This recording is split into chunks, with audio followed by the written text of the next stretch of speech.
அனைவருக்கும் வணக்கம். நேற்று நடைபெற்ற மாநாடு மற்றும் பேரணியில் கலந்து கொண்ட அனைவருக்கும் எங்களுடைய நன்றியை தெரிவித்துக் கொள்கிறோம். அதேபோல் மத்திய அரசு மற்றும் மாநில அரசு மரபு சார்ந்த விதைகளை ஊக்குவிக்க வேண்டும், மரபணு மாற்றப்பட்ட விதைகளை தடுக்க வேண்டும், இயற்கை விவசாயத்திற்கு முக்கியத்துவம் கொடுக்க வேண்டும்.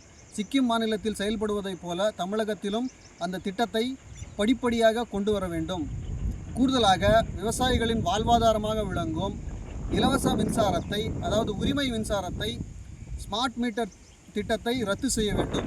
தற்போது உள்ள நிலையைப் போலவே அனைத்து விவசாயிகளுக்கும் தரவரிசைப்படி முன்னிலையில் உள்ள அனைத்து விவசாயிகளுக்கும் மின் இணைப்புகள் வழங்க வேண்டும் என்று தமிழக விவசாயிகள் பாதுகாப்பு சங்கத்தின் சார்பாக கேட்டுக்கொள்கிறேன்.